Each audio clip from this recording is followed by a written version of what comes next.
Ô, Léo, manda pergunta aí antes de eu mudar para saúde aqui o assunto. Eu separei algumas sobre emprego e tem uma, inclusive, que tá o Marçal falando sobre isso. Quer dar aqui um carregador, alguma coisa? Não. Ah, tá. Fala. Isso sobre a educação física ainda da galera. Vou mandar uma dessas, depois eu mando de emprego, tá? O João pergunta aqui, Marçal. Você realmente acredita que educar a população sobre bons hábitos alimentares e exercício é o suficiente para resolver os problemas de saúde pública, certo? Como você espera que as pessoas sigam essas orientações se não tem acesso à alimentação saudável e à academia, se vai subsidiar mercados e academias na periferia? É claro, inclusive o crédito comunitário, a gente apresentou isso pro filho do sheik lá da Arábia Saudita. Ele estava aqui em São Paulo, a gente mostrou isso, ele nos convidou para ir lá, eu e o Sabará. O que é o problema das comunidades e por que não tem investimento? Porque favela é ausência de Estado. E a esquerda gosta de manter o povo favelizado. Inclusive, o nosso plano de governo é o único, tá? Que promete desfavelizar São Paulo. Né? Começar para criar um programa institucional, que é acima do programa eleitoral, para que consiga reverter todos esses casos, redesenhando essas comunidades. O plano chama Comunidade Forte. O que acontece? A pessoa começa a ganhar mais de 4 mil lá na favela, ela quer ir embora. Você sabe por que ela quer ir embora da favela? Segurança? Não. Ela quer ir embora porque o pobre tem que dormir, tem batidão o tempo todo. Aí nós criamos lá o Arena Funk, que é o projeto. Ao invés de ir lá e reprimir a cultura das pessoas, nós vamos migrar isso para espaço acústico. E nós vamos fazer isso com a iniciativa privada, é por isso que vai funcionar. Então vamos lá, vamos pegar o terreno... Regularizar o batidão, é isso? Regularizar não, colocar no lugar onde deixa o pobre dormir. Aí nós vamos entregar para a iniciativa privada que vai cobrar lá quase nada para isso acontecer. Todo mundo vai curtir isso aí. Tem que fazer o espaço do grau. Já é cultural que essa molecada aí, os 244, que é o artigo de direção perigosa no CTB, esses moleques ficam infernizando a vida inteira nas comunidades. O dia inteiro. Dia inteiro. O que vai fazer? Vou criar esse espaço do grau. Pra esses meninos se quebrar lá dentro. Leva a moto pra lá e fica fazendo e quebra o pau pra lá. Não dá pra coibir os caras. A gente não tem braço pra falar, não, vamos fazer. É cultural. Então eu tenho que pegar a cultura desse cara e patrocinar ela pra evitar risco de acidente, de atropelamento e de perturbação do sossego alheio. Então, o que é a questão? A pessoa quer ir embora e quando uma pessoa dessa vai embora... Obrigado. Quando a pessoa dessa vai embora da comunidade, ela leva os 4 pau dela que era investido no mercadinho, cara. E aí ela vai embora, aí a comunidade não avança. Já não tem dinheiro do Estado, já não tem iniciativa privada, porque não tem liberação fundiária, não tem escritura. Não sei se você sabe, a maior dor do povo da comunidade é não poder receber carta lá na casa dela. Tem que receber lá na entrada da comunidade. Por quê? Porque tem 400 mil casas, 450 mil casas em São Paulo, não tem escritura, vai ser um mutirão, nós vamos liberar essa escritura, senão a pessoa não tem poder para negociar o imóvel. Quando ela ganha escritura, aquilo vale mais. Não tem esse negócio, essa política, porque isso é um curral eleitoral. Em alguns casos, que não tem nenhum melhoramento público, é campo de concentração, velho. Tem gente lá no Alto de Paraisópolis, lá em Travinhas, foi a primeira comunidade que eu pisei. 30 anos as pessoas lá não tem um melhoramento público e estão jogadas dentro do esgoto. Cara, é desumano ver políticas desse jeito. Passou 3 vezes o governo do PT, ninguém fez nada. 30 anos. Eu fui na favela do Panorama, ali perto do Morumbi.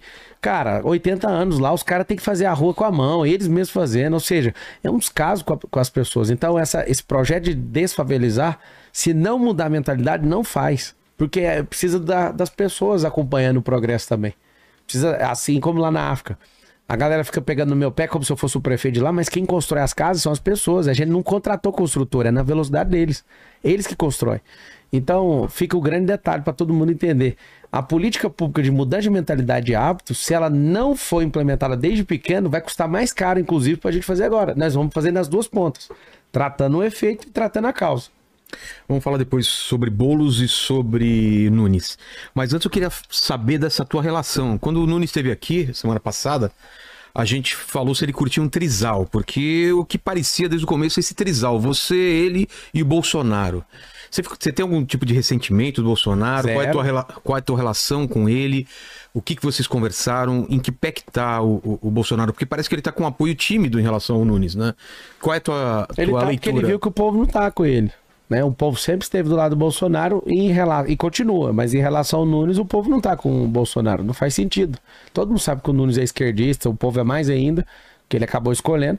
Acho que foi uma fatalidade, acho que de todos os... Só para completar, o Tarcísio teve aqui semana passada também, e ele falou que apoia o Nunes porque ele é uma certeza, e você é uma... Qual que era a palavra? Uma incógnita. E aí eu falei, tudo bem, mas se no segundo turno for o Marçal contra Boulos, aí ele falou, aí eu apoio o Marçal porque o outro é certeza também por outro lado. Eu sou... Você entende claro, essa leitura dele? Eu sou a mesma coisa que ele foi disputando. O cara do Carioca, que nunca foi político, disputando para governo do estado de São Paulo, ele é mais incógnito que eu. Eu sou empreendedor. Eu já pago milhões de impostos. O Tarcísio nunca viveu a experiência que eu já vivi. Então ele é um burocrata, um cara de dentro de escritório analítico que veio com a bênção do Bolsonaro. Ele era uma incógnita. Nós votamos nele porque o Bolsonaro falou, vote nele. Só que esse efeito não está funcionando com o Nunes. Por quê? Porque o povo não vê princípios e valores parecidos com os nossos. Funcionaria se fosse o Salles. Na hora, se o Salles tivesse, eu não seria candidato, cara. Não tinha esse espaço. Eu jamais ia mexer com isso. Errou. E ele, sendo humilde como eu conheço, a humildade dele, ele tem que reconhecer que ele errou. Só que ele vai esperar até domingo. Aí depois de domingo ele assume ou não, se ele errou ou não. Ele errou. O povo sabe que ele errou. Ficou ruim pra ele.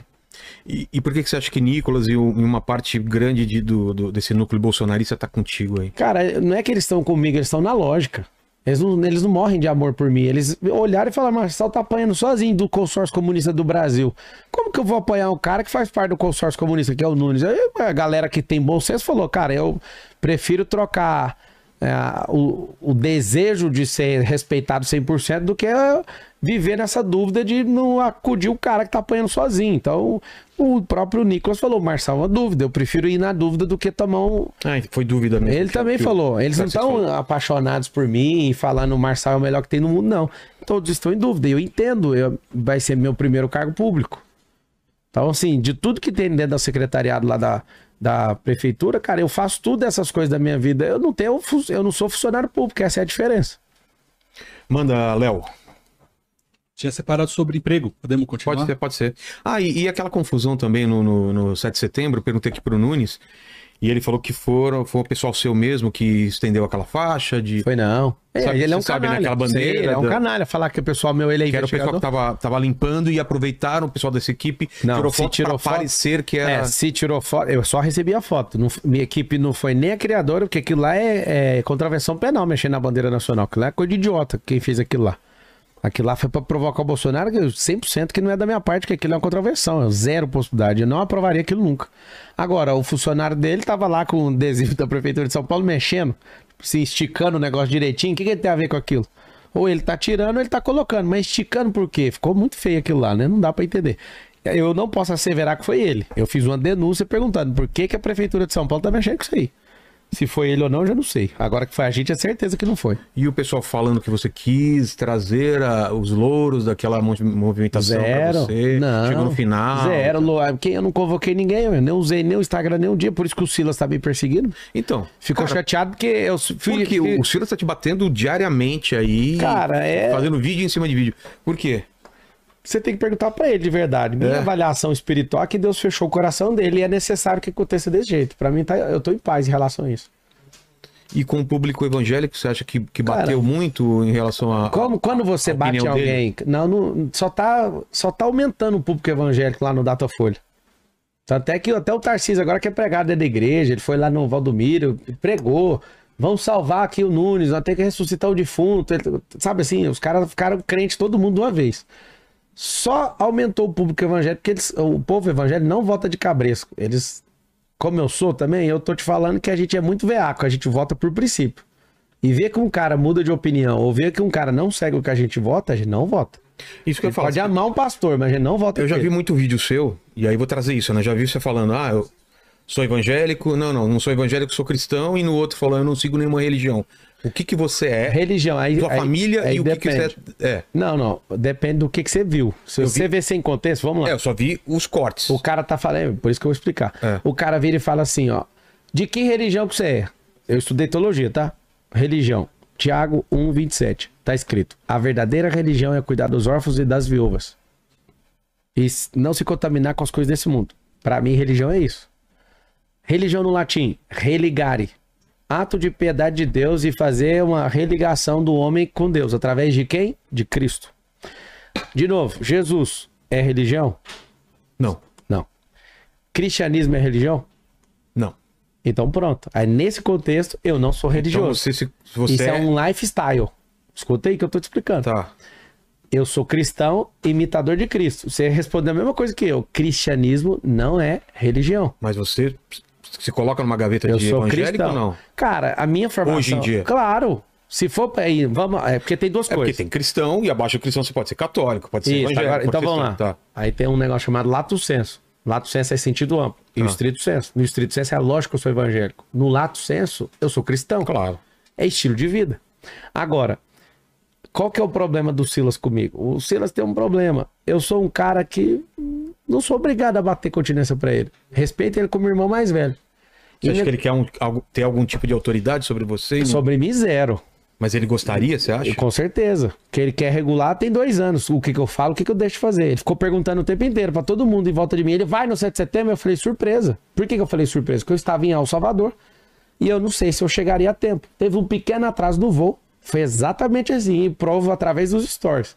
Eu pousei lá em Guarulhos, corri do Terminal 3 pro 2, peguei o helicóptero, fui voando pra Paulista, pousei, andei 5 quadras, saí correndo do quadro por 5 quadras, cheguei, o Bolsonaro falou, boa tarde, acabou. Aí eu fui pra subir no caminhão. O Silas lá de cima não vai subir, então tá. Como ele falou que não podia subir, eu fui pôr os braços do povo, aí foi a melhor coisa que eu fiz. Aí todo mundo tava pilhadão, um tanto de boné lá que eu nunca vi na vida, o povo começou a gritar doidado, eu fui pros braços do povo e acabou, não falei nada. Quando eu posto aquilo, ele ficou possesso, ficou maluco. O sentimento dele é que eu sou o irmão mais novo e soprei as velas do bolo dele. Esse é meu sentimento. Ele fez o rolê todo, eu cheguei... Meus filhos gostam de fazer isso, que eu tenho 4. Na hora de soprar a vela, eu já fico já de olho, porque é sempre um quer ferrar o outro ali, né? Mas não foi de maldade. Eu realmente, eles falaram que eu fiz para não chegar no final, como se eu tivesse alguma coisa. Foi proposital para ganhar os louros da Eu sou a favor do impeachment do Alexandre de Moraes. É mesmo? Sim. Porque eles estavam falando que você não se posicionava por isso, e teve uma entrevista que você não foi porque não queria tocar nesse negativo. assunto. Eu falei teve pro isso, cara... Teve, mas o cara que fez isso, que eu nem quero tocar no nome dele, porque ele foi deselegante comigo, eu falei pra ele, espera passar o 7 de setembro que eu dou entrevista, eu não nego nada pra ninguém, não. Você não. Mas você falou que se fosse naquela data, você não falaria... Não, falei mesmo, eu não queria falar por causa do 7 de setembro. E por que você tá falando por quê? Agora? Simples, meu partido é pequeno. Quem derrubou minha candidatura para presidente do Brasil, você sabe? Não. Alexandre de Moraes. Ah, você tinha medo também de acontecer medo nenhum. É quem ia perder com isso é o povo. Porque se alguém derruba minha candidatura, eu vou tocar minha vida. Eu sou bilionário, eu faço o que eu quiser. Mas seria provável, então, que derrubasse a candidatura? Claro que tem que ter malícia na política. Eu vou agradar Malafaia. Eu vou agradar quem tá mandando eu fazer. Ninguém manda em mim, não, rapaz. Quem manda em mim é Deus. Mas dá tempo ainda de tirar sua cama. Não dá? Dois dias. Eu quero ver quem é homem pra fazer um negócio desse. Quero ver quem é homem, tá desafiado. Quero ver quem é homem pra parar o povo. A única coisa que político tem medo é povo. E o povo já saiu na rua, né? Vamos ver se eles treinam no primeiro turno, cara. Agora, quem que manda em mim, que fica falando o que eu tenho que falar? Eu falo a hora que eu quiser. Se eu falei que não precisa de ambulância, eu sustento. Você não vai ver eu dando contradição. Você falou o negócio do processo. Fiz os favores que o cara pediu, fui condenado e foi uma mancha na minha história. Eu não nego, cara. Não tem problema nenhum. Pode descer o bambu, que eu não tô nem aí. Pode bater aqui que as costas é doída. Então vou falar mais uma coisa aí que o Malafaia falou também. Pode falar que aquele teu vídeo falando de Salomão. O que você tem pra dizer sobre isso? Cara, existe uma idolatria com Salomão. E todo... Dá o contexto, pessoal, pra quem não viu esse vídeo. Vou dar. A pessoa fica querendo colocar Salomão como Deus e acha que a sabedoria era Salomão. Não, Deus deu a sabedoria para Salomão e o final da vida dele, ele perdeu a sabedoria. Ele terminou mal. Sim. Ou seja, se você tratar Salomão belezinha, você vai ver que um cara que é correto com a esposa dele é maior que o Salomão. É como? Salomão teve 700 mulheres e 300 concubinas. Salomão se curvou para um monte de demônio. Quantas mulheres teve? 1000. E na nossa vez é uma só, né, Léo? Outros tempos, né? Davi, Salomão, um monte de mulher e na nossa vez Olha é uma aqui. só. Agora presta atenção. Todo respeito ao Salomão. Mas Deus deu a sabedoria pra ele. Mas no vídeo você falava isso. Cara, não. No vídeo eu falo assim, né? Abre aspas do vídeo. Tá. O Salomão é nenê. Ah, é. Salomão não tinha jato. Isso é uma estimulação pra pessoa ficar irritada e falar, poxa, esse cara é maluco, então eu tô maluco. Eu tenho que pensar. Nunca foi em diminuir ele. Porque ele mesmo... Em Provérbios mostra quem é que tá com a sabedoria e depois o Salomão termina Eclesiastes igual o Silas, amargurado. Termina falando dos outros, termina falando que tudo é vaidade, ele tem uma experiência negativa no final da vida. Aí você fala, não é bom Eclesiastes? É maravilhoso. É pra você ver que não adianta lutar pela vaidade da vida. Mas ele terminou mal. Então você não é um evangélico ou um cristão de momento. Você sempre teve a vida ligada a isso? Sempre não, a partir dos 9 anos de idade. Por quê? Porque é onde eu converti. Eu aceitei Jesus como Salvador na Igreja de Cristo do Parque Ateneu em Goiânia. Tava brincando na porta da igreja, o pastor Lázaro fez um chamamento, eu... Aos 9? 9 anos. Com 11 eu fui batizado, eu sempre estudei com gente mais velha, fiz aquelas escolas bíblicas do Minical, discipulado, eu sempre andei com adulto, sempre fui enjoado, sempre fui debatedor desde adolescente.